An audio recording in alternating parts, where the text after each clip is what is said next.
Kitan agen. Kitan kuwi ngerti ora ta kita? Kitan ki apa? Supit. Supit. Supit ki apa? Supit sing nggo mangan mie ayam. Samudra nyopo jaluk Pak, jaluk samudra kenapa? Ora njaluk nyuwun samudra pangaksami. Samudra itu luas, pangaksami iki pangapura.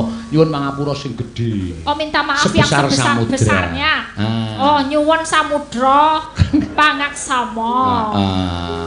Mugi-mugi Pak Siswanto. Mugi-mugi. Mugi-mugi ora mugi-mugi. Mugi-mugi Pak Siswanto sakulawarga pinaringan rejeki ingkang kathah. Supados benjang saged nimbali Pak Seno malih sakonca rombongan. Amin. Amin. Nah, putra ingkang dipun kitanaken.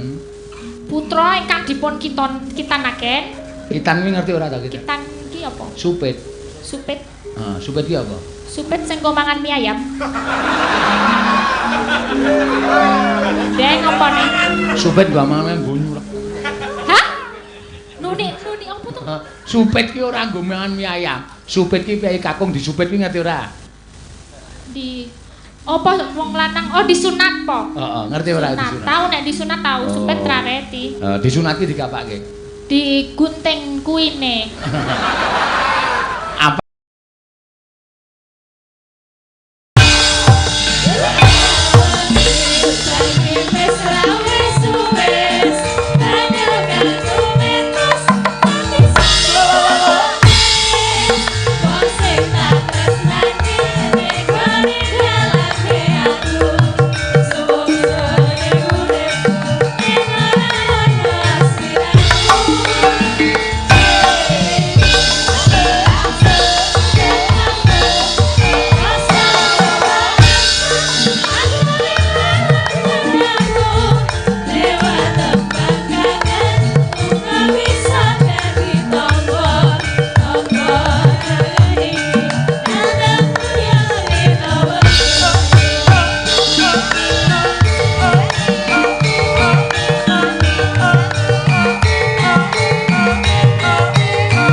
Matur sembah nuwun. Ya.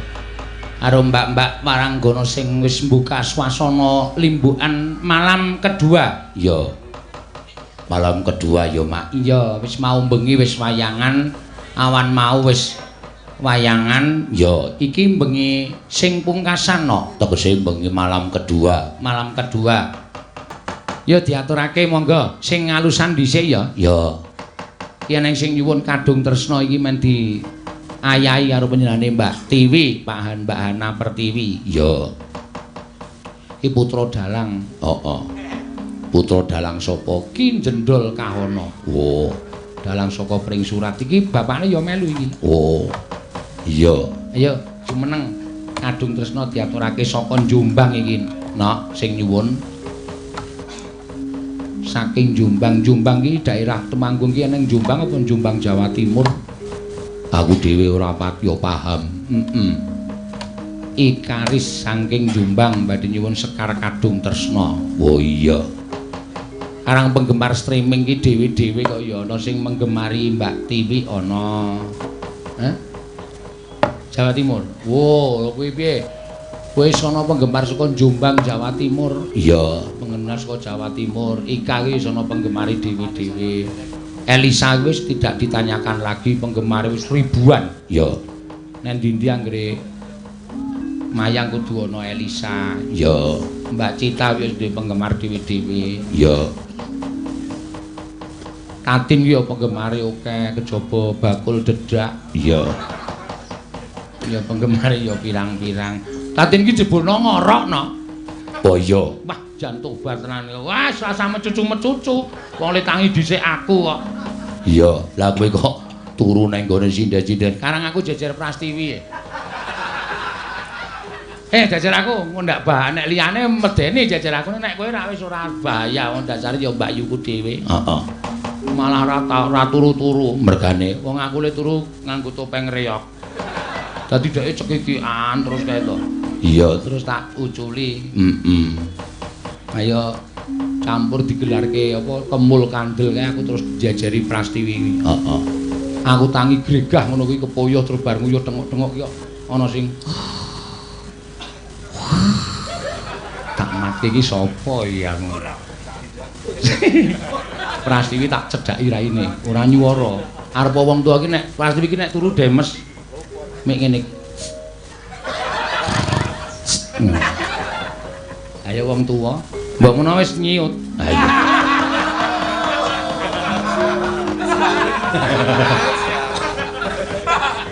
Prastiwi ngono kuwi. Ya, terus Neti tak cedhaki, Neti malah luwe alus meneh kaya wong ra ambegan man. Ambegan kok di wong turu kok ambegane ditata diayu-ayuke. Ya udu aku kan. Cita tak cedhaki raine. Udu, bareng Tatin iki tak cedhaki kok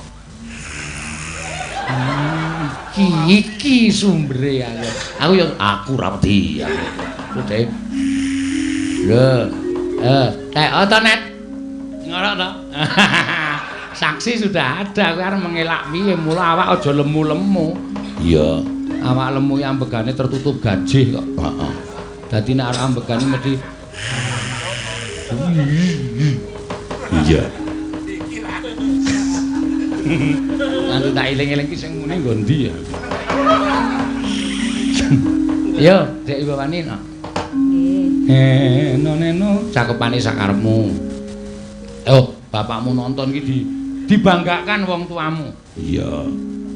Pak Jendol. Mangke ndak gleleng. Kowe kurang ajar karo bapakne kok ya. Wong bapakmu iki enom ya ora apa-apa gleleng kok ya.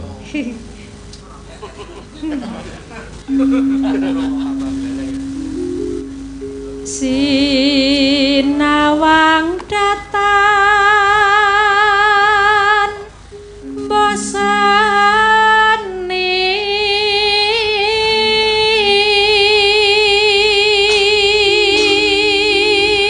nano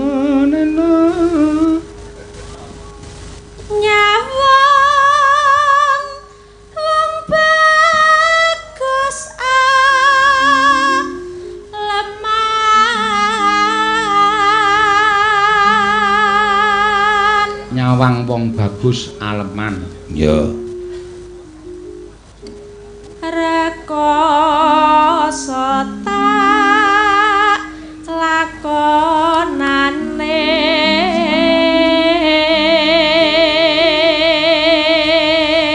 ya aja rekoso kok tok lakoni ayo sing grantes wong tuamu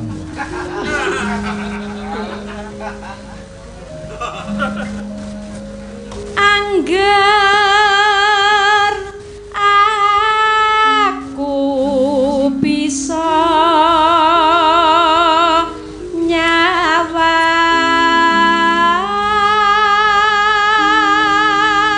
neno wong bagus lambene atos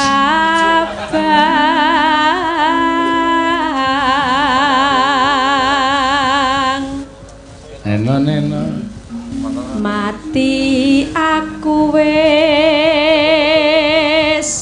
purun ame gaweke lakon pisane kok nusul tekan Temanggung njaluk dhuwit ha ya ora apa-apa ya angger tresnaku mbok tampa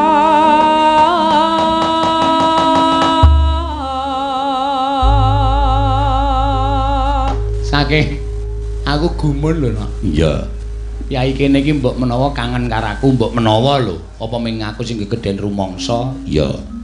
Ing atase arep ngejak foto ngerti aku turu kok le foto wong turu. Wis ora apa-apa, Dek kene wae tunggu kene, Pak Sina turu dipoto ora apa-apa. Jane aku ora turu nek aku ya sakarepmu. Mbah rupaku kaya ngopo? Iya, ya wis ben, Mak. Mangga. Lamat wis katon tejane yen bong kapan manca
Dewi iki pancen wangune ya langgam-langgam ngono lah ya wonge mung ora tau omongan meneng wae.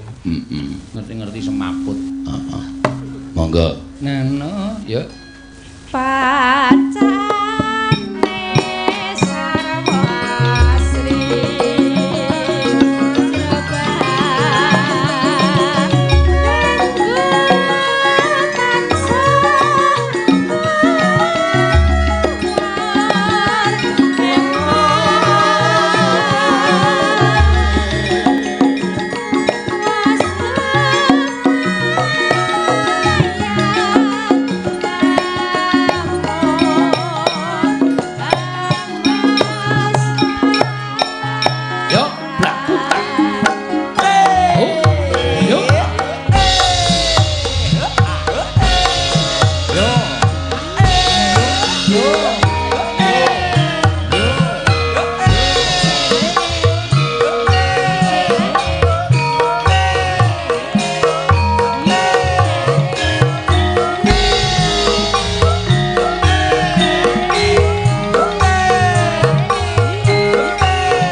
Ya ora apa-apa, monggo. Kualik ya, Pak. Hah? Kualik. Oh.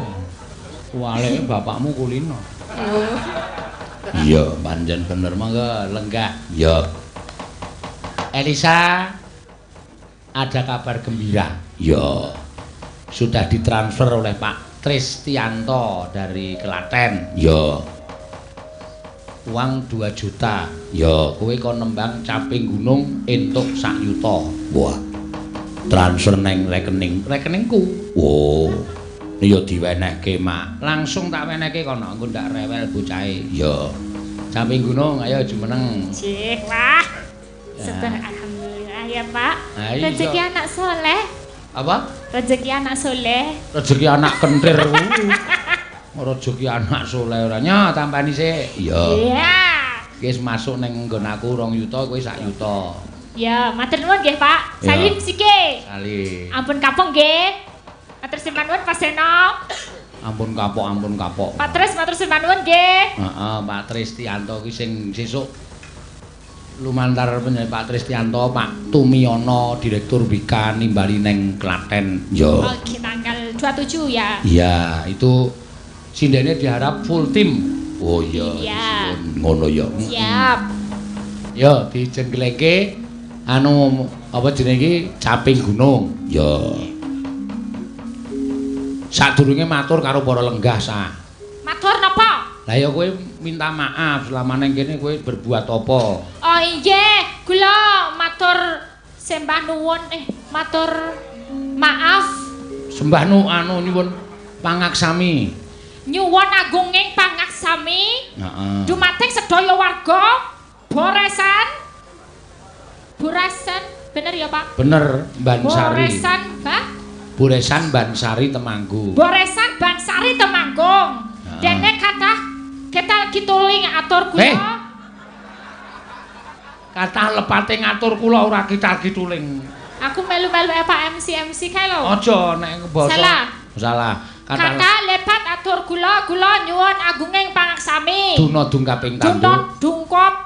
Duna dungkaping cendak tanduking kula ingkang lepat kula nggih nyuwun pangapunten. Nah. Nyuwun agunging pangaksami. Nah, karo Pak Siswanto sing kagungan hajat. Kalih Pak Siswanto ingkang bagus dhewe. Kowe kuwi kok kalih Pak Siswanto. Kula matur kalih Pak Siswanto sak kula warga. Kula nggih matur katur Pak Siswanto sak kula warga. Dene kula sak kanca benjang nyuwun pamit. Oh, kula sak kanca benjang nyuwun pamit. Matur sembah nuwun sampun diparingi mangan sing kathah.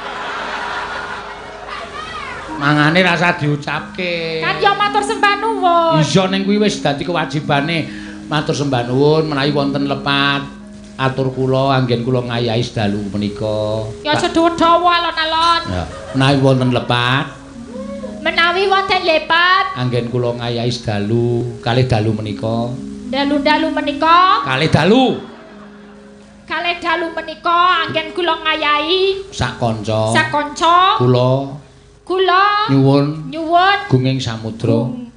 Samudra ngapa digawa-gawa? Samudra digawa nggo ngrujuk raimu kuwi. Samudra nyapa jaluk njaluk samudra kenapa? Ora njaluk nyuwun samudra pangaksami. Samudra itu luas, pangaksami iki pangapura. Nyuwun pangapura sing gedhe. Oh, minta maaf Sebesar yang sebesar-besarnya. Oh, nyuwun samudra pangaksama. Mugi-mugi Pak Siswanto. Mugi-mugi. Mugi-mugi ora mugi-mugi. Mugi-mugi Pak Siswanto sakulawarga Pinaringan rejeki ingkang kathah. supados benjang. Supados benjang saged nimbali Pak Seno malih sakonca rombongan. Amin. Amin. Nah, putra ingkang dipun kitanaken. Putra ingkang dipun kitanaken. Kitan kuwi ngerti ora ta kita? Kitan iki apa? Supit. Supit. Supit ki apa? Supit sing nggo mangan mie ayam. Deng apa nih? Supit gua mangan bunyu. Hah? Nuni apa tuh? Supit ki ora nggo mangan mie ayam. Supit ki piye kakung disupit ki ngerti ora? Di apa wong lanang? Oh disunat po. Heeh, ngerti ora disunat? Tahu nek disunat tahu, supit rareti. Disunat ki dikapake. Digunting kuine. Apane ayo? Burunge. Le arep muni bingung dek. Burunge ra. Iya.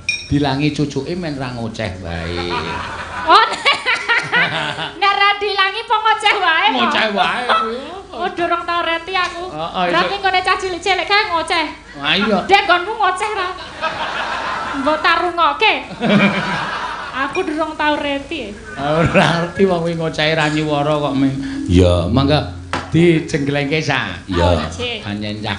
Ayo piye cah pinter kok ya nak. Ya. Imbian ya mesake memelas iki. Sadurunge melu aku uripe iki wis. Nelongso ya, Pak. Nelongso. Panganane trimo sego mambu tak pepe terus mengko tak goreng dadi intip. Ora apa-apa. Yo karo Indomie wae yo Indomie nggo 3 dina. Saiki nek melaku saiki bareng wis. Ayo mulya pawira. Mulya pawira. Mulya pawira dengkulmu kuwi. Maksude panganane wis aneh-aneh. Saiki sabane wis bangsa toko-toko gedhe kuwi. Mangan mie yo ngling ngarani tau jajan karo aku malah isin-isin ke aku kok no. Iya, aku ora iso nembung wong tulisane Inggris kabeh kae. Heeh. Iki apa to sak aku ngono iki? Wah! Mojito. Mojito ya. Mojito. Kuwi banyu dinai sirup ono sparklingnya. Soda gitu. Soda. Sempakling cawet. Sparkling. Iki sok isen aku ya sok isen lho ngene. Lah ya ora ngerti ki takon. Oh iya, sparkling kuwi soda kae lho. Kono ana minnya, ada jeruk-jeruknya, ada sirupnya. Itu namanya mojito. Mojito, iya. Pira? Banyu kobokan kae ya mirip. Oh, mbenen nek kowe doyan. Kok njur aku ora. Iya, mie barang kae jenenge beda-beda. Spaghetti. Apa? Spaghetti. Ah, ya wis mie ngono wae kok spaghetti. Aku mangan iki sa. Ini namanya spaghetti, Pak. Mie ngono kok spaghetti wah nganti dedrek padu kan. Iya, ais radong kok ya. Burger. Heeh. French fries. Apa kuwi? French fries. French fries ya apa? Kentang goreng. Ah, mbok wis kentang goreng ngono kok. Ngomong arep nembung kentang goreng kok ilate nganti kecethit. French fries. Aku wegah. French fries. Iya, wis kentang ngono wae wong kene iki malah ngerti kentang. Mula do nandur kentang sama-sama katoke suwek kentange metu. Kok kabeh do duwe kentang dhewe-dhewe. Aku jane dagelan iki rung tanggap lurung maksude piye iki ada duneke ada guyu ya. Iya. Maksude metu mula ayo padha barengan nandur kentang sak mong-mong katoke suwek kentange metu. Lah kuwi aku rung dong. Iya. Nggo endi ngono lho, Nak? Iya wis ben mengke wae. Ora usah digagas. Kene saiki ya padha nandur kentang. Kentang Lombok barang. Oh iya. Lombok. Mau nek ora tak elekke, wis arep kurang ajar to kowe. Lah kowe tuku gorengan tahu tempe kok diplastiki terus ning nggon kebon Lombok. Arep ngopo, Sa? Loh, kan methiknya Lombok tinggal di sini, Pak. Mangannya neng kebun Lombok, Lomboke kari methik. Lah iso diajar wong kene kowe. Kan fresh, seger langsung dipetik dari pohonnya. Ah, ning ora entuk kuwi Lombok iki dadi pangupa jiwa piyai kene kok tok pedhiki. Tiwas aku mah golek tas kresek e. Arep panen. Arep panen lombok kowe. Ya lumayan lho iso nggo gawe indomie seminggu. Tak alok maling tenan. Iya. Ayo. Nenune. Saben bengi nyawa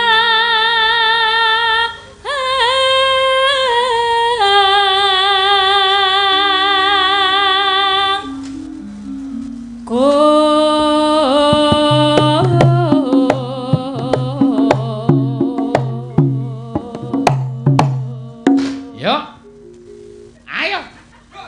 Nah. Iya. Yang ngene iki nek kompak sempak yang ngene. Kompak sempak. Ayo, ya ora apa-apa. Ora apa-apa isik jomblo iki mencolot-mencolot ora masalah. Oh iya. Ya, ha piye kowe entuk wong goresan ngene piye? Foresan ngene entuk apa ya aku? Wah, Entuk uripmu warisan mana apa? penak lho, hawane sejuk lho. Entuk lemah, entuk panganane enak-enak. Ah. Terus mengko dulure akeh ya ning kene. Ning kene iki sayange siji. Apa? Kene iki nek ngungu bebek, bokonge ana silete. Kok ana silete? Mau sing disuguh awak dhewe separo-separo. Kan nek Kok metu iso langsung ya? separo, metu langsung separo, kene ya dipasangi silet. Sekali metu ya wis separo ngono ya. Ya pengiritan ekonomis. Mbok ora protes to, Pak, wis dine pangan bersyukur ora dijake wae lho. Aku meng muni kok bebeke ana bokonge ana silete aku. Mangga. Yen memacang mung karo janur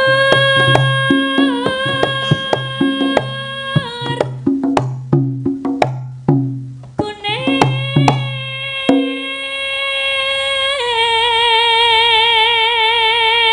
Iya. luar biasa. Biasa markasu. Iya. Apa? Hah? Ora ngerti aku yang ngomong apa ya, Mo? Aku ora ngerti aku ngomong apa, Pak. Mbok sesuk-esuk priksa sa. Mau nek kentir barang kowe. Ya. Ora apa-apa ya. Ora ono apa-apa so. Iya. Kembang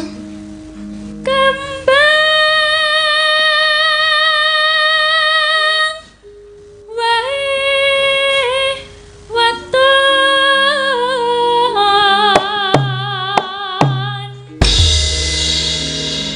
gunung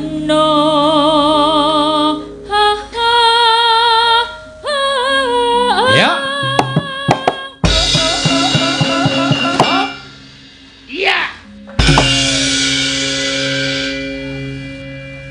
Pacitan. Pacitan sarwi jana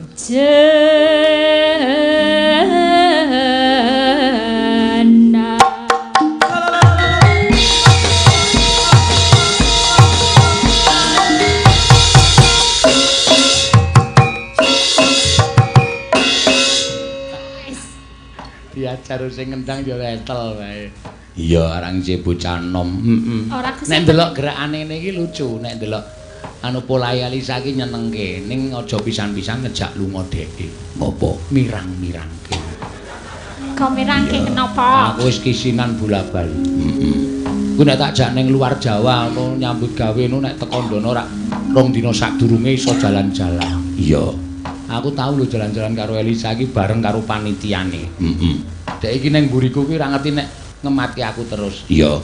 Pas liwat ning nggon toko sing nuwun sewu mamerke busana ndelo wong wedoke lho kan ana patung sing dikathoki dinahi BH kae to. Lah aku noleh iki Manekin. Heeh. Aku noleh ndelokke ngemati di hayo. Ayo matane jenengan, delok apa? Kuwi ora wong edan kuwi dalang kok denekke matane cenanangan kuwi.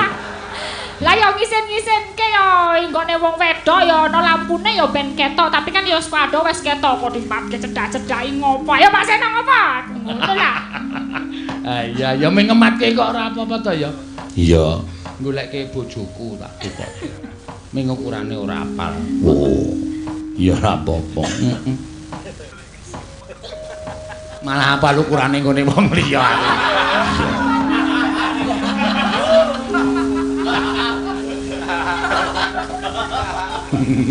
Bareng tak tukokke dienggo bojoku. Lho kok lobok, Mas? Lho 36 to? Ora ya. Aku 34. Aduh, tak sapa 36. Mangga, ya.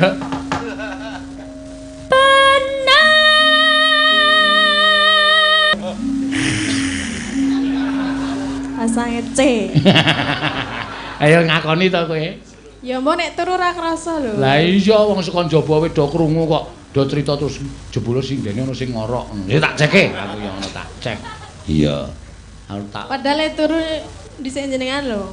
Nah aku rak malah halus to wong lanang. Ah, mong sapa? Aku Ora ku ya. nek, heh? Tetep ngorok ya. Heeh. Ya do tetep puguh nang kono to no. Iya. Malah Prastiwi iki ora apa-apa. Ora apa-apa. Iya. Ayo parikane apa? Ana jaran Ana jaran. kok mlaku-mlaku. Kok mlaku-mlaku. Kagem Dik Wildan selamat menempuh bentuk baru. Ora apik kuwi ora apa-apa. Ayo. Maune ora jalur helm terus jalur helm kok. Iya. Terus ngeleling kae pisan. Heeh. Mangga, ya jejere Mbak Ani. Ya. Enak. Dodolan. Heeh. Terus Apa ya, Pak? dodolan. Dodolan. Heeh. Apa, Bu? Allah toyo kowe. Dodolan. Dodolan. Dong iki aku arep mau ngene sik tatin ya, Pak, mau dijaluk tatin. Ah, ora apa-apa mikir kowe saiki. Sik dadi mikir neh. Ya, dilewati sik ora apa-apa. Mbak Neti sik engko kowe terakhir ora apa-apa men mikir. Iya, ya. Ayo Net, Neng paran neng paran adem hawane. adem hawane. Mugi Dik Wildan Mugi Dik Wildan. besok pinter lenggunake.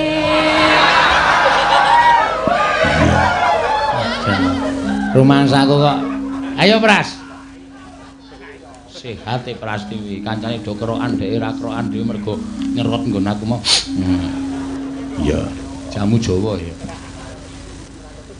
Mangan ketan Mangan ketan, dicampur emping. sik tak tutupi kuping. Mugi Dik Wildan Heeh. tititing garing. Ngandel ora. Ning ora apa-apa, wong jeneng wis nggawa dhewe kok nek cilik pancen. Iya. Kuwi, heeh. Gedhe ya totot. Heeh. Ya ora apa-apa. Ayo, sapa Ani tak ajar nek kasar-kasar. Iya, iya nih. Waduh, bismillah. Muga ora seneni.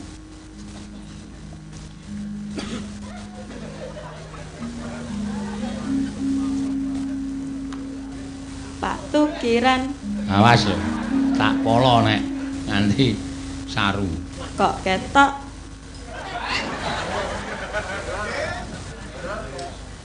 ketok wudele.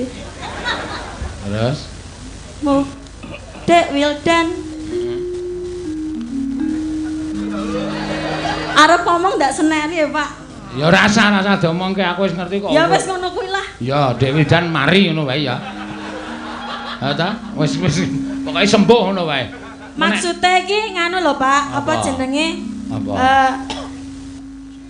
Manuke wis bujel ngono lho maksude. Oh, budel gitu bujel to. Ya ora apa-apa. Maune lancip dadi bujel saiki. Marang dadi ngoti. Ya. Jenengan ya bujel to, Pak? Hus. Kaya ora usah ditakokke ayo. Ayo Mbak Elisa, kowe apa? Kowe Kula nggih. terakhir. Kopat kapit. Rada dawa. Kowe ketularan Ani, ketularan Prastiwi. Mugi Dik Wildan sing disupit. Heeh. Kendang cepet dawa. Migunani tumrap bangsa lan bekti marang wong tuwa. Wape, tak kira nek enggal cepet dawa ora. Ya. Nah, no. Panas udan panas saleng-aleng sepi gunung. Kanca-kanca mangga ya. Misowa capek gunung nadyan ya Nadyan waton sarata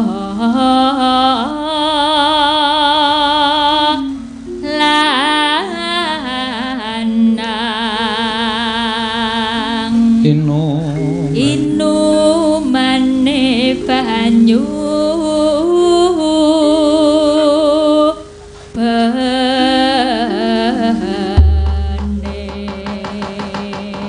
ya monggo langgame Mbak monggo dados dek zaman berjuang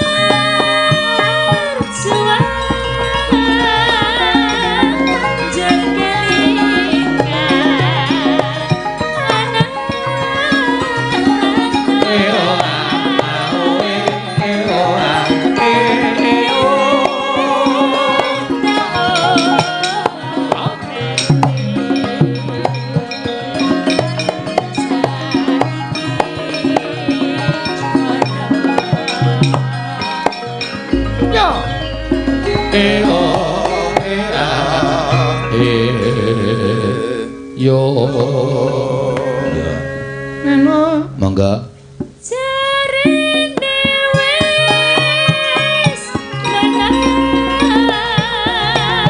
keturunan sing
sembah nuwun.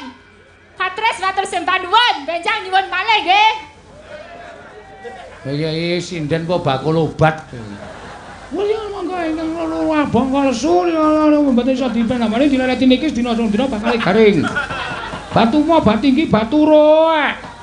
Iya ngomong kok nganggo tata krama sing apik. Ya wis ora apa-apa karang ciri khase bocah kaya ngono ya Mak. Iya. Ning iki mau pengekspresian tarian anak muda no. Ya.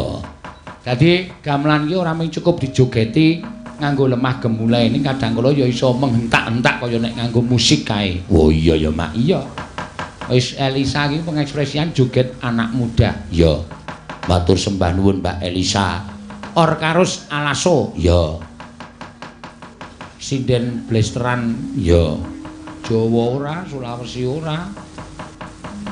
Argentina ora. Ya. Wis pokoke menungso salah kedaden. Ha iya. Menungso salah kedaden ora sapenake dhewe. Iki uga ana pamundutan saka PWKS Temanggung no. Oh iya. Iki sing padha nganggo kaos-kaos PWKS ireng-ireng gambar akeh sing padha lenggah ning Temanggung kene malah kadang kala yen awak dhewe pentas ning Yojo pas malam Minggu para anu adik-adikku sing para bocah-bocah nom padha montor-montoran tekan Ngayuja padha biar-biaran ning Ngayuja mresani nggone awake dhewe padha nggelar pakeliran yana. Ya, matur sembah nuwun. Apresiasi kagem para PWKS Temanggung. Ya, semoga tetep ngrembaka ya, Mak. Ya, matur sembah nuwun tanpa pepindhan. Ya. Engko diaturake. Ya iki ana pamundutan saka kakeknya Mas Wildan Satria Abimanyu. Iya. Selendang sutra kuning. Oh. Kedep tasma. Udu. Kuwi selendang biru. Oh iya. Iya. Ora ngapal aku. Ya, sapa sing ngisis kepareng ngapal? Cita apa ya? Hah? Kok lemu semaur cepet banget? Cita apa ya? Mboten hafal, Pak. Oh. Edan tenan. Ya. Gubuk asmara sik diaturake Mbak Ika. Ya, men karo padha goleki cakepane. Selendang sutra kuning. Neno. Ya. Atin kita ya, Pak. Hah? Kleru piye? Ayo, gubuk asmara sik men kae do goleki. Ya. Prastiwi apa ya? Prastiwi iki selendang ulat sutra.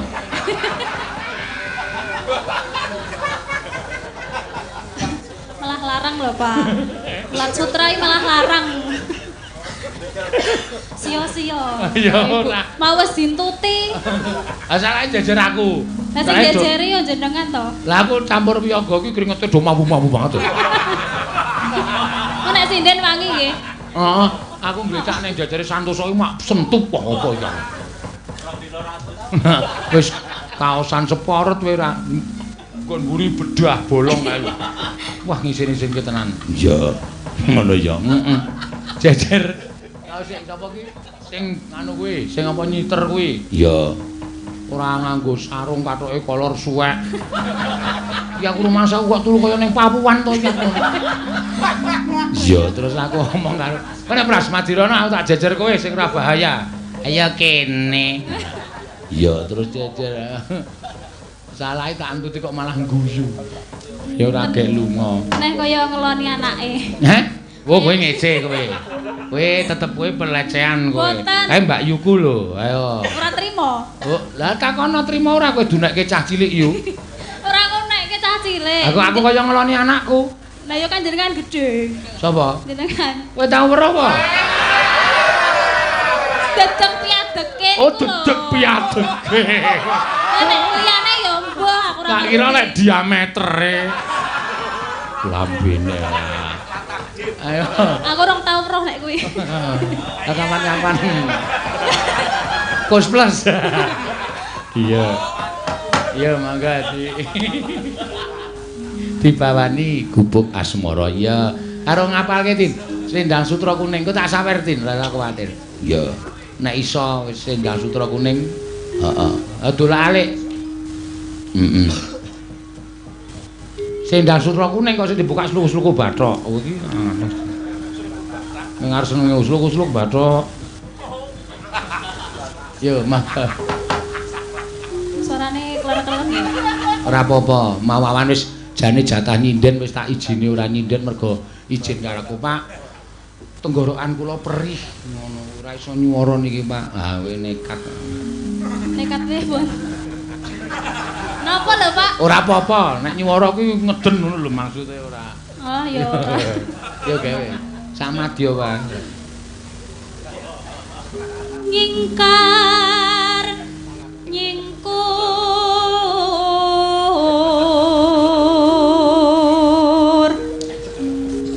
Gang sire kene gede-gede lho. Apa? Gang sire ning kene gede-gede sak jempol-jempol. Pundi? Nggonamu wong Gunung Kidul rak pakanane walang to. Nggih. Embangane walang papat gangsir siji. Jajar iso tok Enak cekel. lho. Enak nek gangsir ki. Panjenengan pun tahu. Urung. Kok wis ngerti nek enak? Mbok menawa wae. Ngawur ora senengane aku urung tau.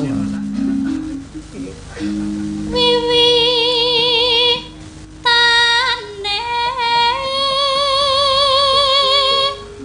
nyingkar nyingkur.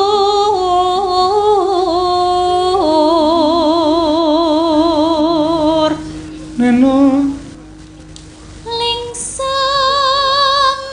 yen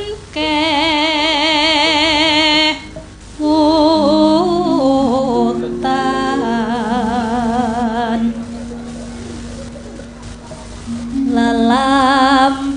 lelampahan kangkah.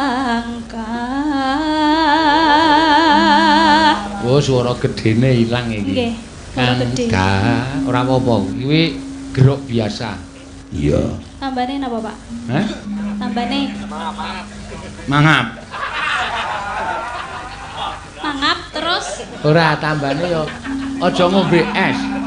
Siji yo wong olah swara ki aja nganti ngombe es. Wo, es ki marai kaku, saraf-saraf pita suara. Dadi nek nyuwara ora iso apik. Kulinokno dinehi ngomben sik anget-anget. Angka loro, aja mangan panganan sing mengandung lenga. kaya to.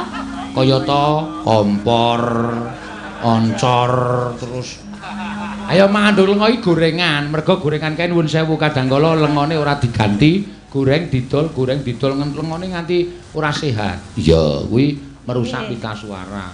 Ngono ya. Heeh. Aja pisan-pisan. Ngono ya. Aja dicoba ngundane ora iso nyuwara. Swara dienggo golek dhuwit kok nganti ora iso nyuwara ki cilaka. Regane kademen iki lho, Pak. Hah? Hawane adem. Ora, nek kene iki ora adem wong nyatane do wani adus kok. Iya.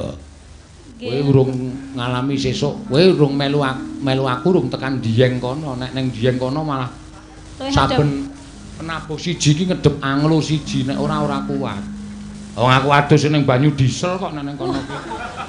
Tenan ora krasa panas, piyur-piyur ngono kuwi.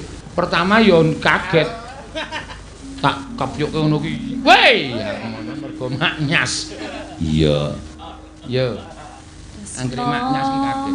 Tulus nadyan neng buk asmara.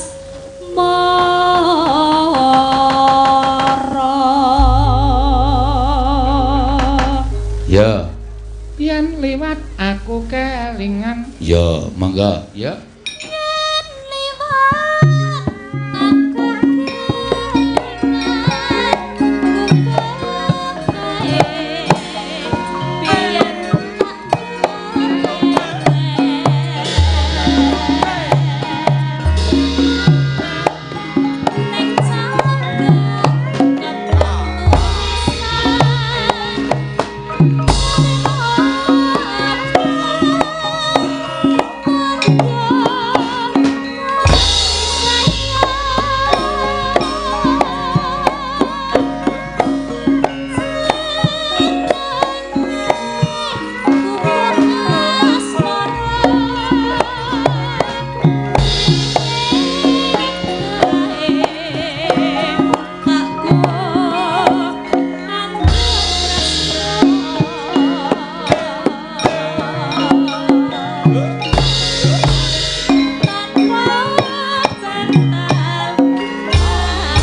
Iya.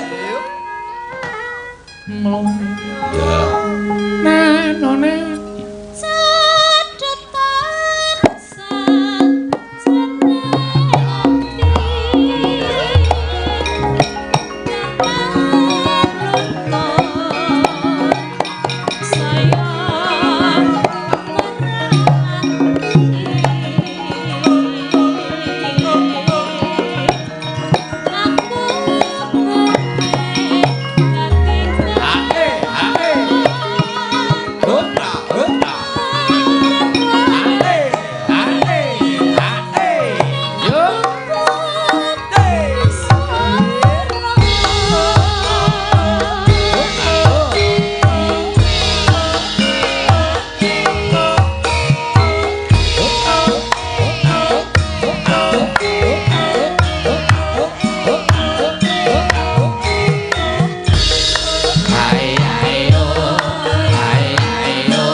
Wis kepareng ngaturake gubuk asmara panyuwunan saka Kukupan Campur Anom ya dusun Mindikan. Oh iya diatur engko bondo donya engko keri ya Mak. Heeh. Karo Bung Karno Putra Fajar. Ya nek jane iki pancen tembang sing mengku surasa politik ning upama ana pamundhutan ya engko diaturake no. Ya ora dadi ngopo. Iya wong awake dhewe menghormati presiden awake dhewe sing sepisan sang proklamator. Iya. Ya saiki diaturake iki saka kakeke Mas Wildan Satria Abimanyu. Ya. Kaya mau Tatin wis nganggo headset dilebokke nggon kuping mbok menawa ngapalke. Ya. Ya, ayo Tin. Ajar ora apa-apa. Ya, Satria, kok Satria, kok Slendang Sutra Kuning. Slendang Sutra Kuning.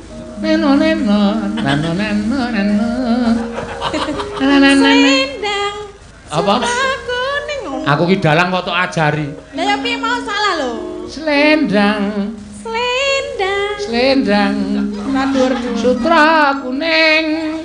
Neno-nene, nano-neno. Mambu keong. Ngawur ora. tatin Ini wae. niki wonten saweran saking Pak Siswanto. Pak Iwanto sapa? Bapake Dek Wildan. Ah kok kowe sing nyekel didum. Lah niki kanggep sindan-sindan tekne mendoakan tadi lho. Oh, apik kuwi ya. Nggih, nyosanya cekel sikik. Soale dhek iki nek karo dhuwit ngiyip. Iya. Jenengan mboten, Po? Ya ora. Alah sing ngomong sapa? Aku nek karo dhuwit Oh, nyatane. tanggalan rong dadi wae kek IDP ya. Nggih, ngono kok. Piye? Tanggalan urung ana wis kek IDP langsung tampani. Lah ya wong kumbangane keliya.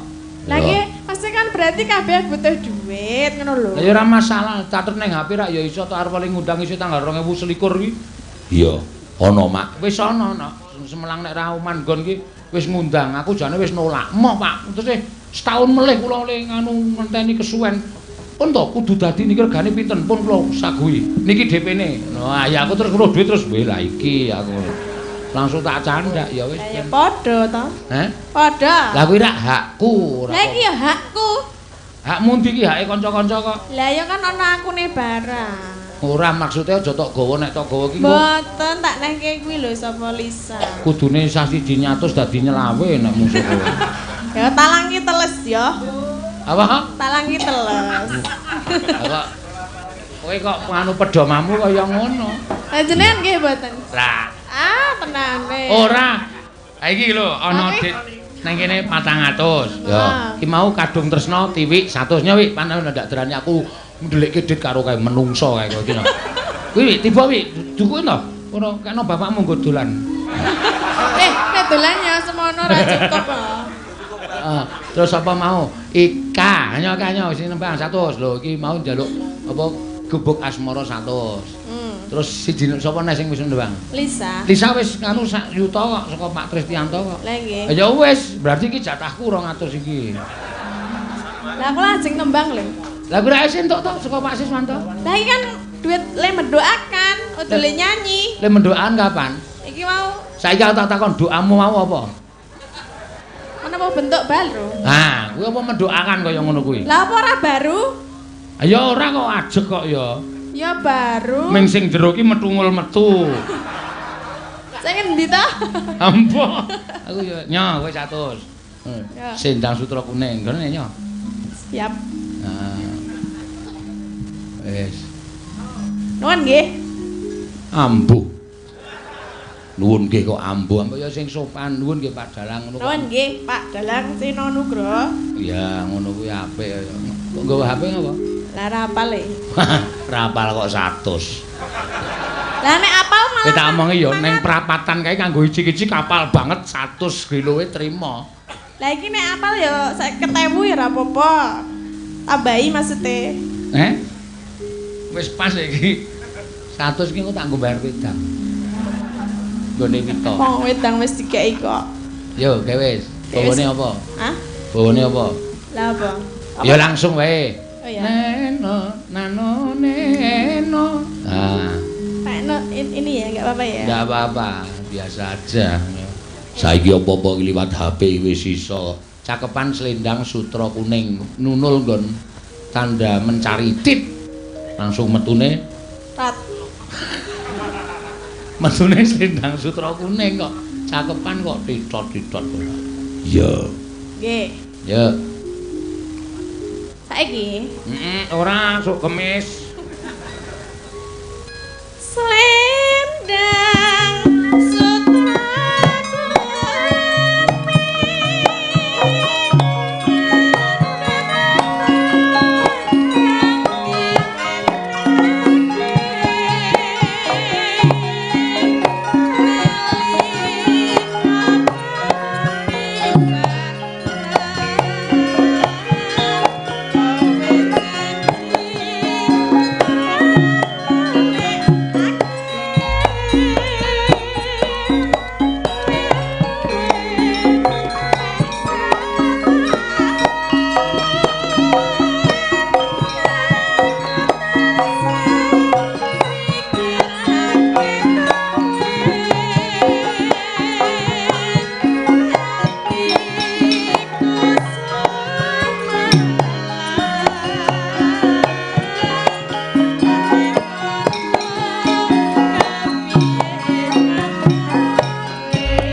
sembah nuwun. Ya, ning kowe ora kena lunga.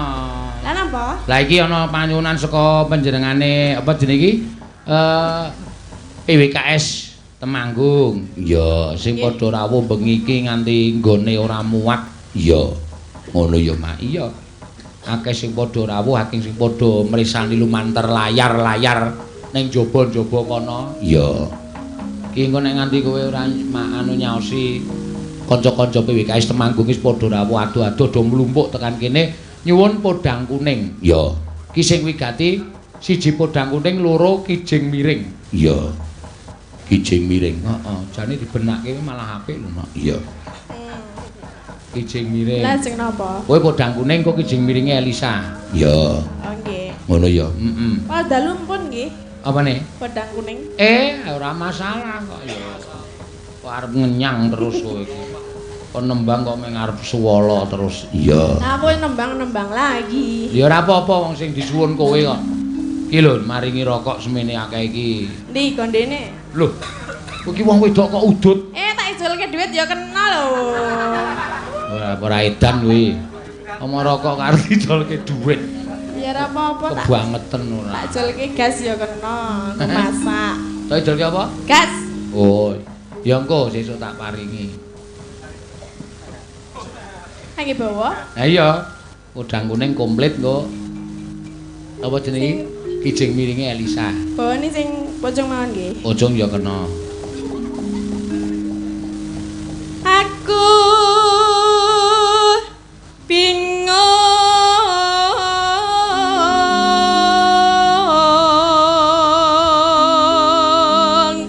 Nena.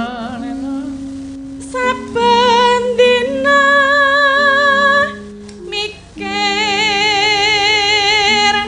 manuk.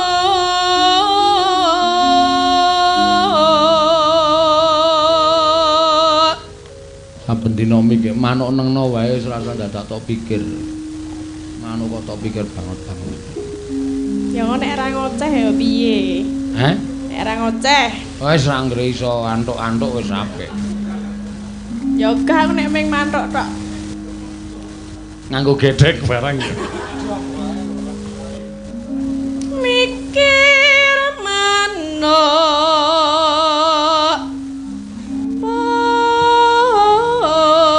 podang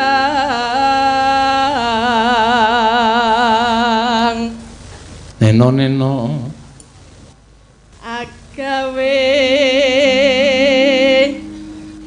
gregeting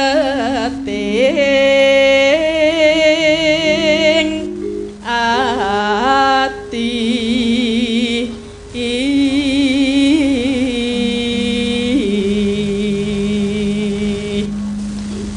Neno. Nora mendo son pikatku lute benda. Ya. Mangga. Yen liwat Esuk awan aku mesti liwat kono, maksudnya ngono. Iya coba. Cah cerdas iki iso minggo.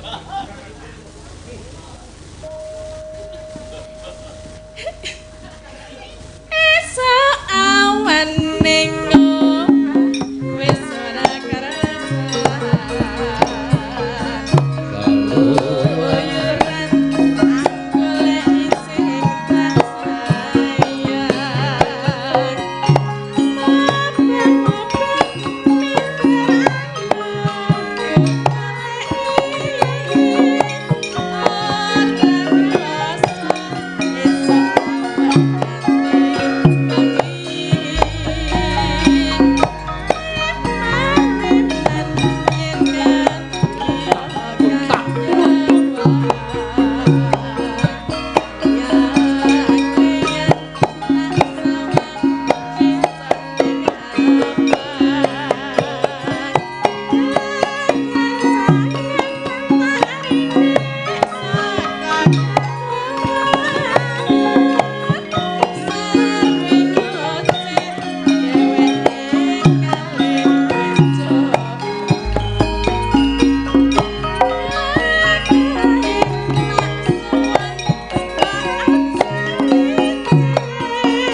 Ya.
Wis lunas. Iya. Kok lunas? Ah wis ngaturke apa jenenge mau? Slendran sutra kuning karo Nggih, jenengan tese utang. apa? Rokok. Iki menungso apa ya? Lah piye? Sinden kok njaluk rokok iki lho. Tatin ki nek nang omah ngerokok. Wah iya ta? Iya. Lintingan. Anggere muni wis nganggo sarung sak dodo wae. Terus jegang ning ngarep omah terus udut. Ngono. Wah jan ya syukur. Ya ora apa-apa kadang rokok iso dienggo beningke swara. Iya, ngono ya, Mak. Iya. Iya sa. Ya, Ngaturke kijing miring. ya. Panulan saka kakeke Mas Wildan Satria Abimanyu sing disupitke. Ya. Coba kaya ngapa kowe iso kenes ora? Nek kijing miring ki dituntut rada kemayu Iya. karo parikan-parikan. Ngono ya, Mak. Langsung wae, langsung dibukani saka bonang. Lumaro jejir. Kuwi geger sekutha. Kutane geger mergo kijinge miring. Iya. Ya mangga.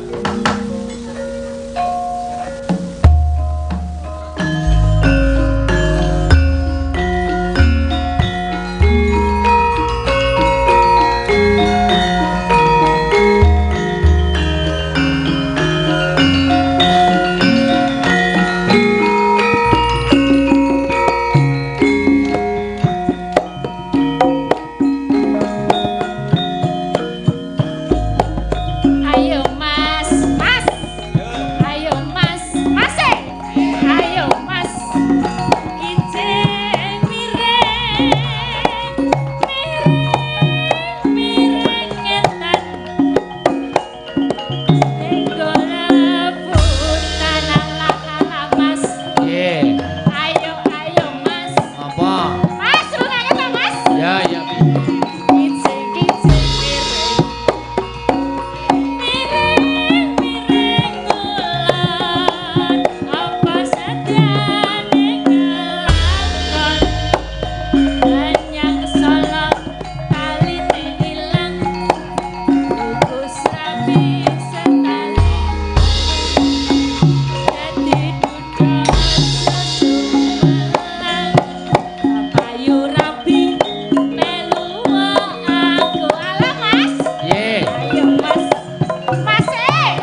miring kok dudut. Ayo Mas.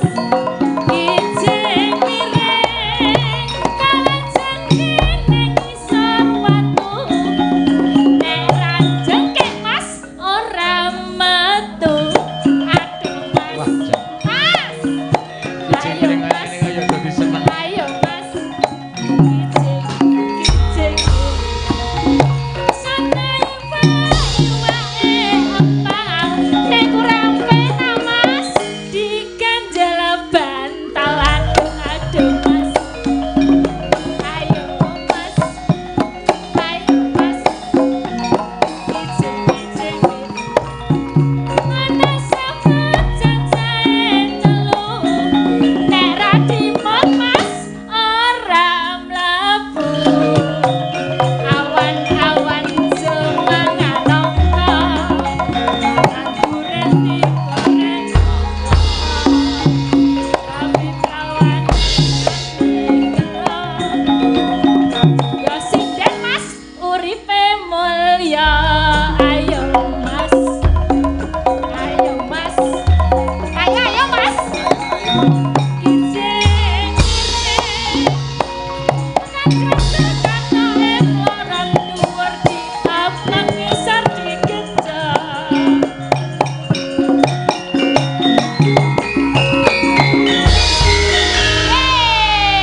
Aku ngerti tembange kaya ngene iki moh aku sa. Kau mang apa to, Pak? Parikan iki mau piye mau? Lho pancen parikan kaya ngono modele. Lah iya kan ya ora apik to parikan kuwi.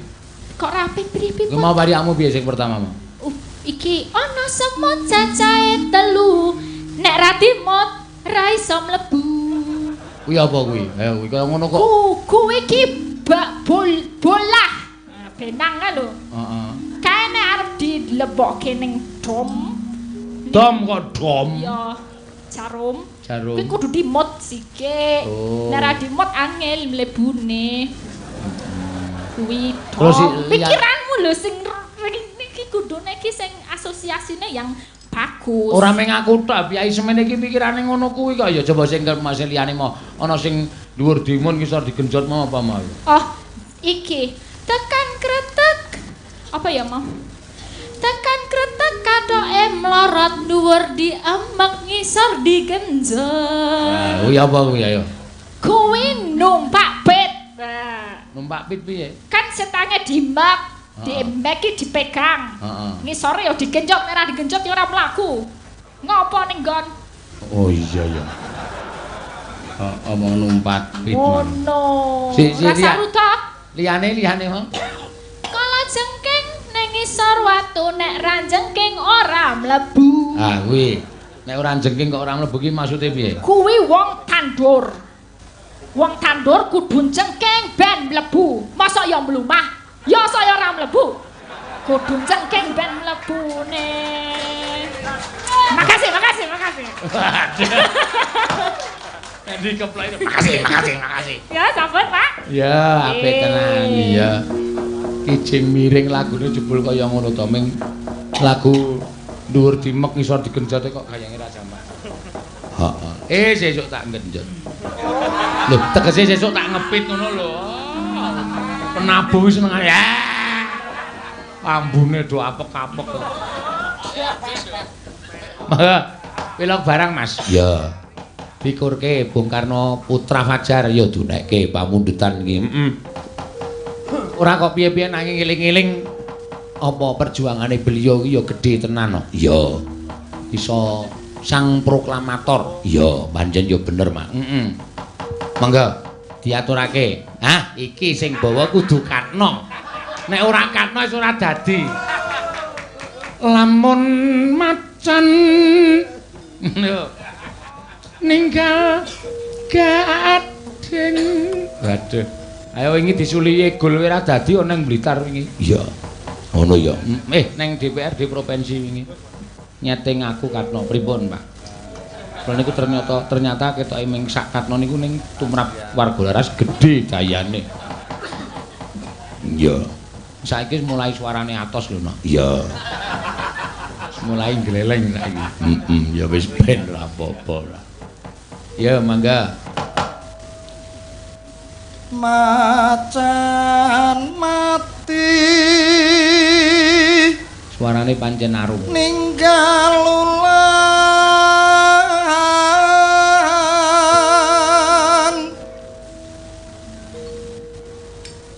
yen ta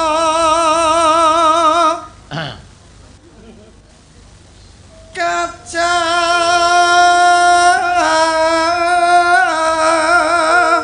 Ninggal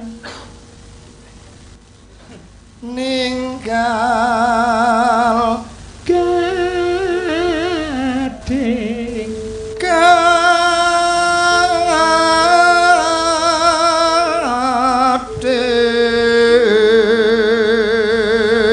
ya macan mati ninggal ulang, gajah mati ninggal gading, iya menungso mati ninggal utang, iya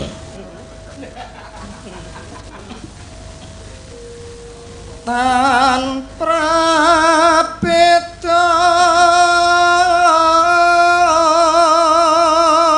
tan prabeda jan matama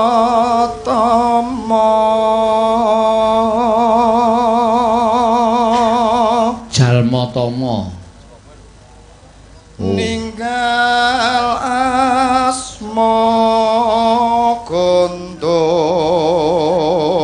dingklek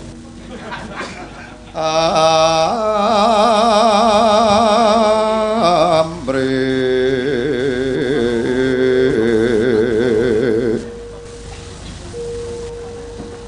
jagat rayana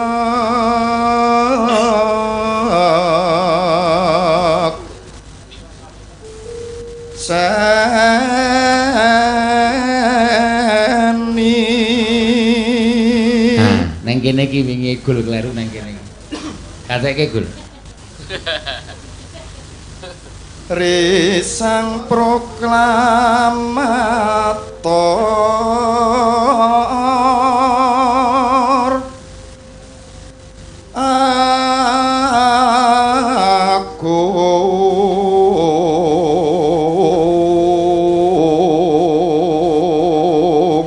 engko bukane pindho ya nak ya nani na nani na nani na pisan wae Dik nak ya sing positif pisan wae pindho pisan sidane tetep pisan kowe aku ora kuat pindho aku iya ya tatan liyan Bung Karno nena bela bangsa tekeng pati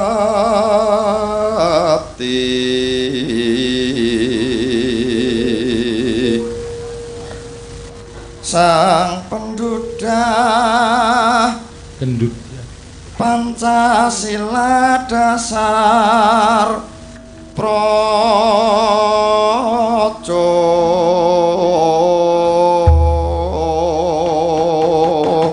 ya demung arep dhewe nggo panutan ya didelokke tabuhe ya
kene no. Ya, anggitane pepundenku saka Blitar, pepunden dalang sepuh Ki Haji Sukron Suwondo. Oh iya. Apik ya, Mak. Iya. Iki kanggo menang perjuangane beliau. Ya, pancen ngono. Ayo disingget dhisik no. Ya. Dipeloke bem mau barang saiki dibemke. Ya. Dipeloke bem. Disingget sawetara dhisik. Nggone awake dhewe ngaturake suka-suka parisuka. Ya. Diteruske dhisik critane mengko iso diteruske nggon gara-gara. Ya ya mata derekake. Kasiling samirana mrih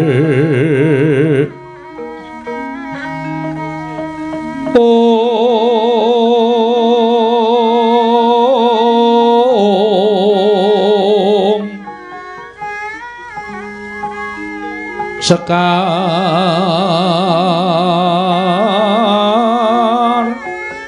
kadung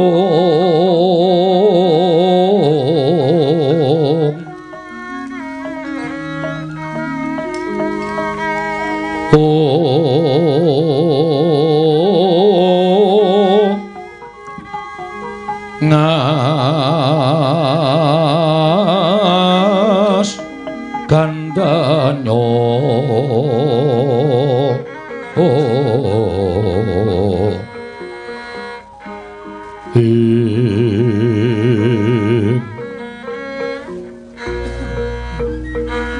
maweh raras retnaning driya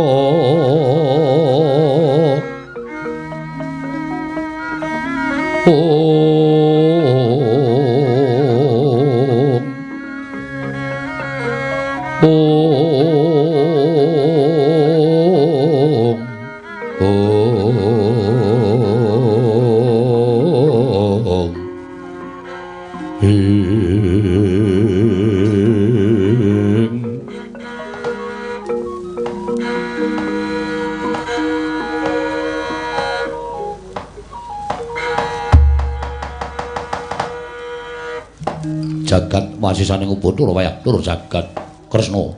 Iku lho wonten timbalan Koko Prabu. Piye? Piye nggonku bakal miwiti, nggonku bakal matur marang Resnanggih Prabu Ndarawati. Apan ewahaya pangrasaning Baladewa nedya matur marang Resnanggih Prabu nanjihke kalawan pekabaran. Ing sumebar warata jagat iki nganti keberbegen. Ngantipun Kakang nandhang sastra wirat. Liripun ngados pundi dene paduka paring dawuh ing mekaten. Lho, apa Yayi Prabu durung midhanget babagan menapa Koko Prabu? Yayi. Para kawula padha rasanan pendak-pendak ana kekumpukaning para kawula padha ngrasani kalawan kadangmu ya kuwi Yayi Panengah, ya kuwi Janaka. Kresna nganti tekan talinganing pun Kakang, mula pun Kakang daya-daya sowan marang Jeng Ndarawati ingkang wigati nyatakake kabar iki mau pancen kepara nyata apa mung kandhek tekan pekabaran. Yen to pancen kepara nyata ateges Yayi Prabu lawan pun Kakang melu kesempyok ing aradan. Nanging yen to mung kandhek ana ing pangucap ora kababar marang kasunyatan, syukur yen to kaya mengkono. Koko Prabu, lampan menika menapa? Dene paduka paring dawuh ing mekaten paduka paring dawuh badhe nyempyok dhateng sastra wirangipun ing Kraying Ndarawati. Yayi. Apa pancen kepara nyata lan kabar iki mau pancen bener? Yen to adimu si Sembadra, ya si Lara Ireng, ya si Bratajaya. Ing nalika semana wis gerbini sepuh dina samengko wis nguwatake jabang bayi. Tegese jabang bayi ingkang kinandhut dening kadangku si Bratajaya, ya si Sembadra wis lair, wis weruh padhang hawa. Wis nyawang marang gelaring jagat lan seming rembulan.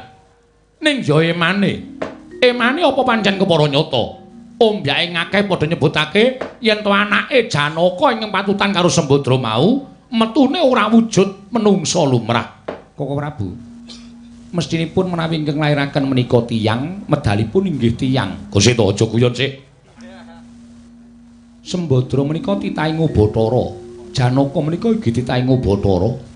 Nanging sabab menapa paduka paring dawuh mekaten? Sabab miturut mbyahe akeh padha nyebutake yen to anake Janaka ing patutan kelawan Sembadra mau metu jalma menungsa nanging apaes buta Kresna. Lakon iki pancen kepara nyata apa mung kandhek ana ing pekabaran.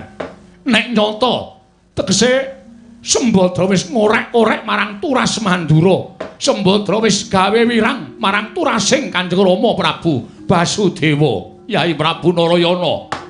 Siang antara ratri amung cipta pukulun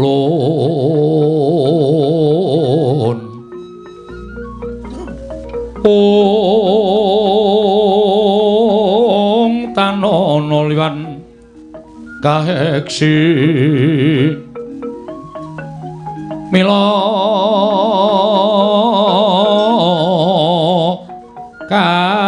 katur kang cun domane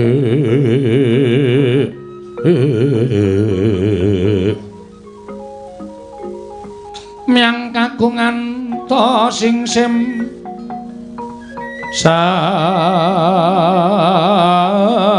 sat sampun prapti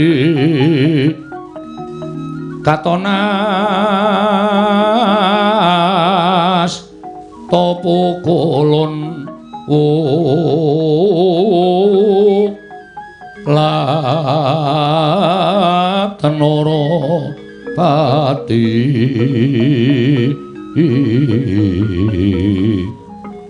Om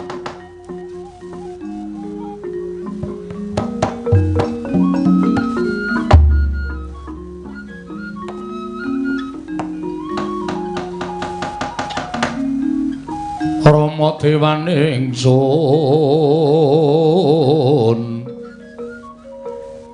ing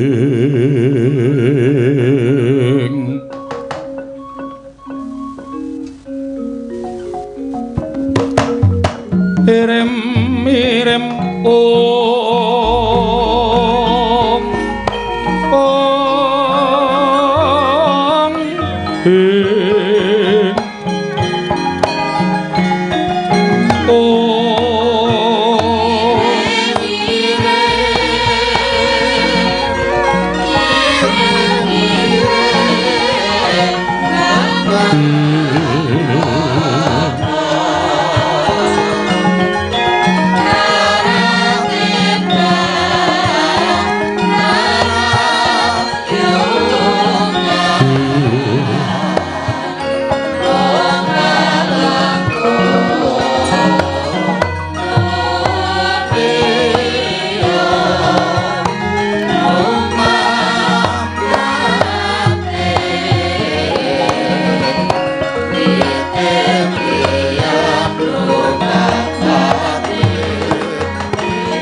sigra mandhap saking dampar nata ing Ndarawati lumampah lon-lonan angrangkul lungayanipun ing neraka dadi dumarataping galih nata ing Mandura Prabu Baladewa.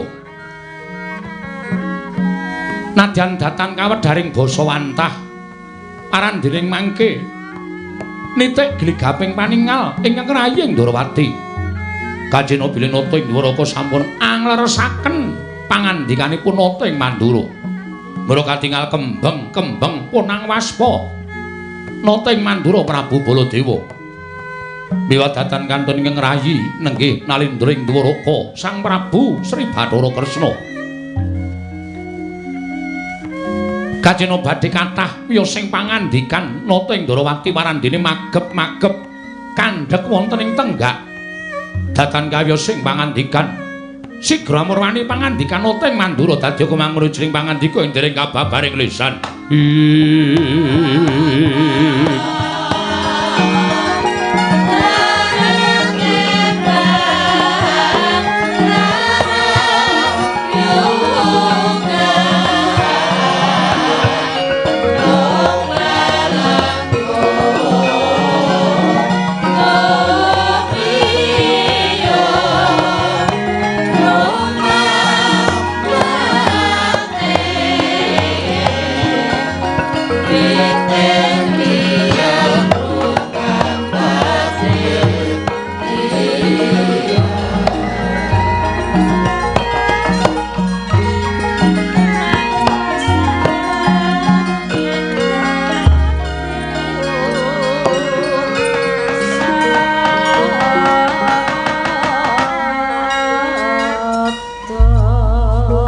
Punapa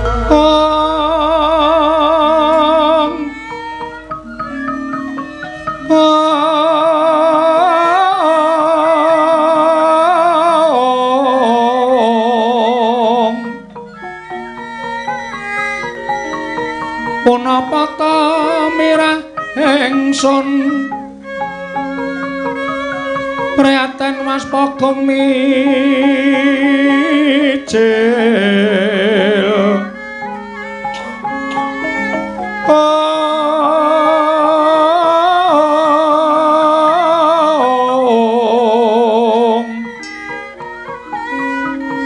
tudatan po karya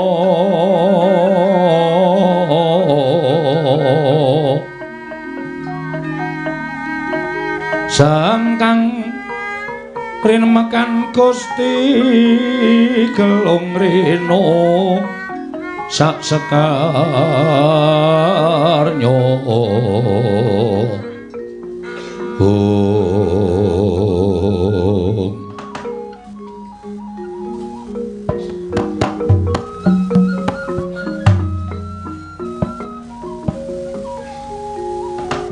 Kresna kula wonten dawuh Koko Prabu ulasan dadak Siadi paring pangandikan kalawan pun Kakang sayekti kabeh wis dadi tandha lampun kabeh pitakoning pun Kakang Siadi benerake rak ngono to.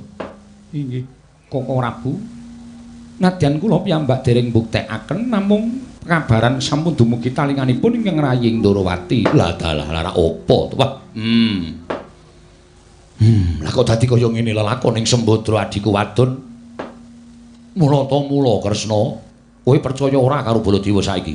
Yen kedadiane kaya ngene saiki aku tak takon karo kowe percaya ora karo aku? Nuwun sewu. Pitados babakan menapa? Nalika semono aku adreng nggone ndhawuhake Sembadra kelawan Burisrawa.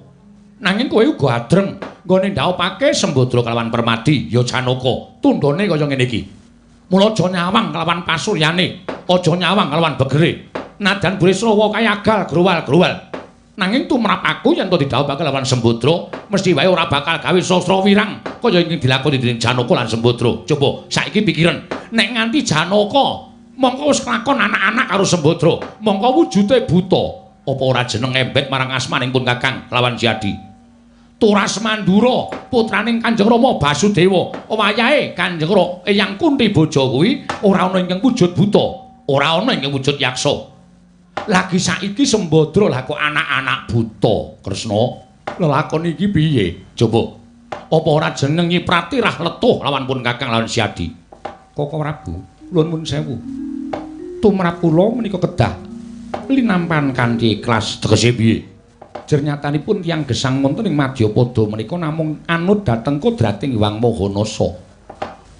Dipun menapak-menapakno Sembadra menika namung titah. Janaka menika namung titah semantah. Menawi nampi cobing kados mekaten, jejering titah namung saged nampi dhateng purbaning Hyang Mahanasa. Lho la iya.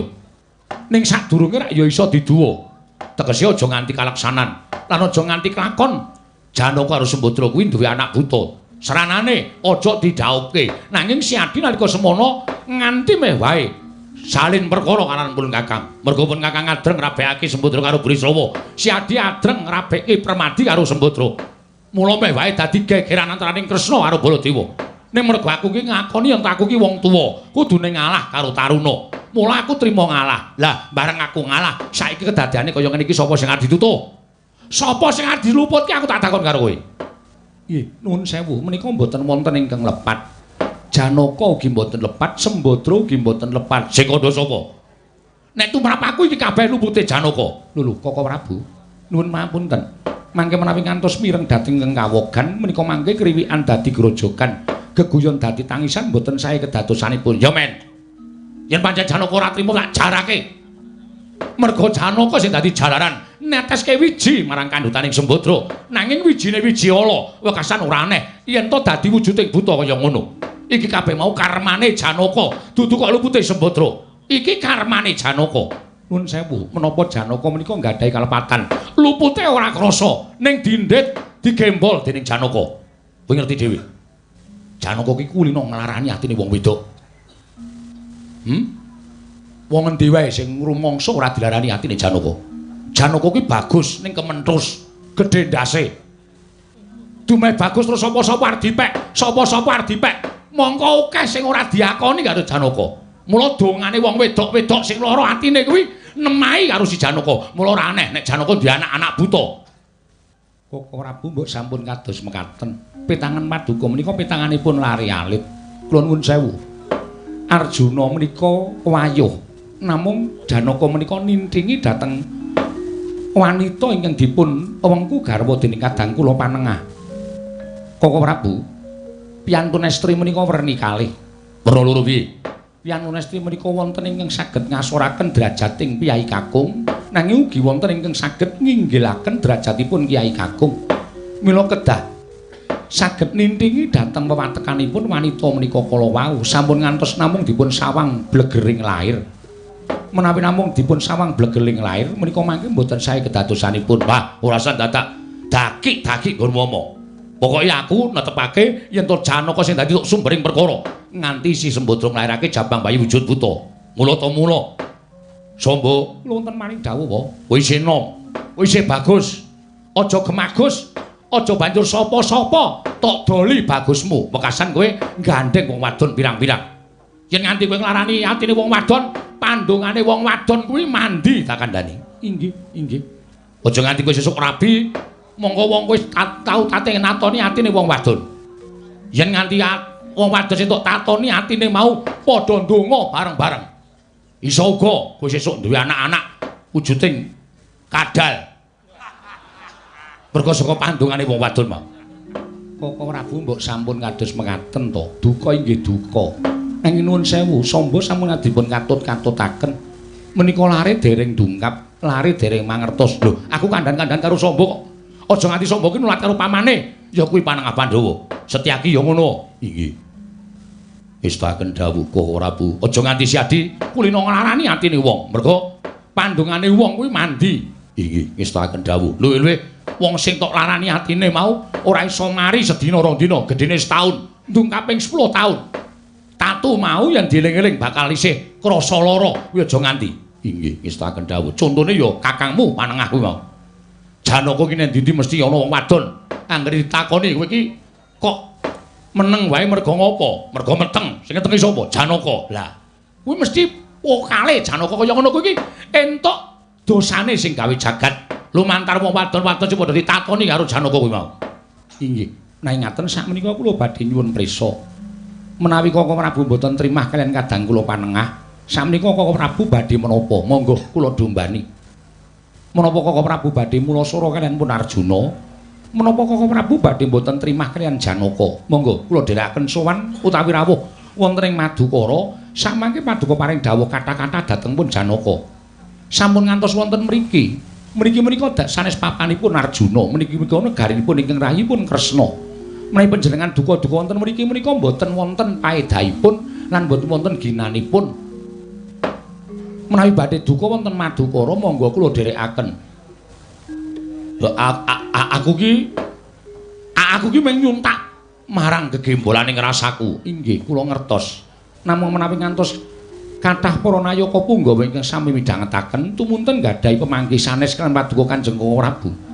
Tegesipun Paduka Koko Prabu menika mboten saged ngreksa dhateng kanalendran Paduka piyambak. Ngono Kresna. Inggih. Ya ning aku kok isih kaya ora trima. Rasaku kok ora trima nek Sembadra anak-anak buta iki rasaku ora tentrem, rasaku kaya ora trima. Koko Prabu. Menawi sak mangke pangandika Paduka kados mekaten estunipun kula ugi tasih mboten kumandel kapitadosan kula. Lire piye? Menawi Arjuna saestu nggadahi putra ingkang wujud yaksa kados mekaten malah dinten sak mangke ingkang rayanggenipun ngawontenan pasewakan menika nembe tata-tata bidal lumarap dhateng kasatyan Madukara. Nanjihaken dhateng kawontenanipun kadang kula panengah inggih menika pun Janaka. Menapa kabar menika kala wau kababar dados kasunyatan menapa namung kandhek wonten ing kabaran menika kedah dipun nyatakaken Koko Prabu Mandura. Sigra-sigra yen permana kanca sigra rakin nawang sesangka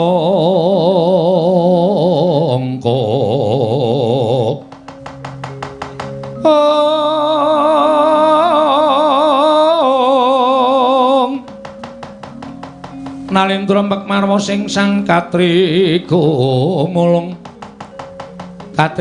mangrembak ing wadya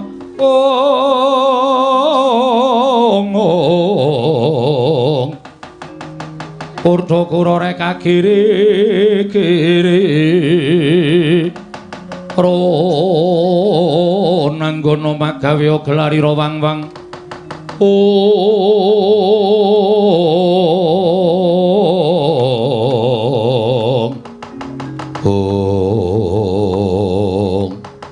Kresna kula maring dawuh yen pancen si Adi bakal tedhak marang Kasatria Madukara pun Kakang ora bakal keri pun Kakang nderek marang tindake Kyai Kresna menawi mekaten Koko Prabu kula marang jumrung dederek kersa Paduka Kanjeng Koko Prabu ya malah yen perlu aja nganti nitih titiane dhewe-dhewe yen mbok keparengake pun Kakang tak manunggal sakrata lawan Kyai Prabu Kresna kula sumanggaken Paduka Kanjeng Koko Prabu malah samangga pun Kakang njaluk pamit metu njaba aku tak dawuh kelawan Pragoto supaya nganti kondur Kyai Puspadenta aja nganti dadi pangarep-areping Kyai Erowati Koko Prabu ngestaken dawuh Paduka Kanjeng Koko Prabu Kresna pinarak ingkang sekeca manabda marang sanggaring para Punggawa Nayaka pun Kakang tak metu njaba ndhisiki ora jeneng ninggal tata krama nanging supaya rancak nggonipun Kakang nderek sak nunggal sak rata kelawan Kyai Prabu Kresna Koko Prabu sembadul ingkang nderekaken Jengkar Paduka ya pun Kakang njaluk pamit ngatosaken Koko Prabu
Sangkari mantapit tinebina ing lodune demawaing tawang tuwak Koko Prabu Setyaki piye menapa inggih kasinggihan menapa sabdanipun Koko Prabu Mandura bilih Kakang Mas Panengah Kakang Mas Arjuna samangke sampun kagungan putra nanging elokipun mijil yaksa Setyaki apan kaya mengkono kabar ingkang dak tampa nanging pun Kakang durung nyatakake marang Kasatyan Madukara jagat Dewa Bathara kok saged mekaten lampanipun Setyaki kridhaning atitanku wawa bedah kutaning pasti budidayaning menungsa tan bisa ngungkuli garising kawasa lan inggih mekaten anu menika werdinipun menapa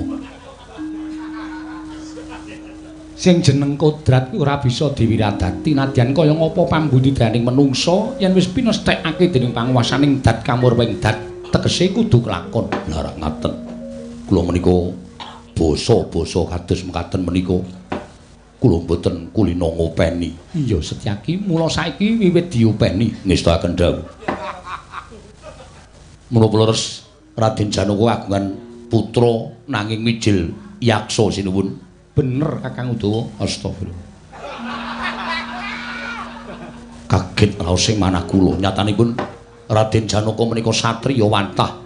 Monggo satriya lanang ing jagat lancuring bawana. Lajeng nuwun sewu ingkang rayi inggih menika Dewi Wara Sembadra menika mustikaning wanita, mustikaning para kenya. Ewa semanten teka Gusti maringaken lampahan kados mekaten. Nggih ladal. Wah, menika dados kaca benggala. Menika dados conto.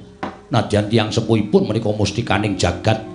Nadyan kula nuwun sewu ingkang ibu menika mustikaning wanita nanging dereng kantenan menawi putra peputra lajeng turun kaliyan tiyang sepuhipun menika mboten mesti nggih sinuwun. Ora mesti Udawa, ora mesti. Kabeh mau manut marang keparenging sing gawe jagat. Mula wong urip ning alam padang kuwi dikulinakake pasrah marang purbaning Wang Mahanasa. Mekaten sinuwun. Menika dados pembelajaran tumrap kula. Anggen kula dados wrangka wonten negari ing Durawati saha anggen kula sakmangke ngrangkani dhateng sagung para kawula malah sakmangke dados menapa metode anggen kula badhe ngaturaken sedaya menika dhateng para kawula dasih sak negari Durawati. Kakang Udawa wonten timbalan.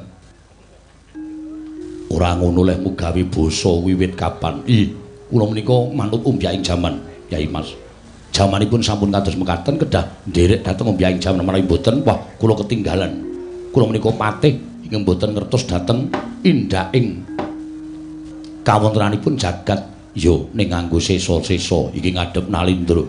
Ora sak kepenakmu dhewe. Samba, kula wonten timbalan budana kang padha seba. Lho, sinuwun kok mboten kula. Samba wae ingkang ndaturake mbudhalake para wadyabala merga ingsun wis ora ngerti apa kang dadi aturmu. Samba, wonten timbalan budana kang padha seba ingsun kundur kedaton. Udawa wonten timbalan. Cawisna titian ingsun. Ingsun nedya budhal marap kasatriyan ing Madukara nunggal sarata kelawan Koko Prabu Mandura. Setyaki wonten timbalan. Cawisna titian ingsun nuwun ngestaken dawuh sarengan kaliyan Kakang Pati Udawa.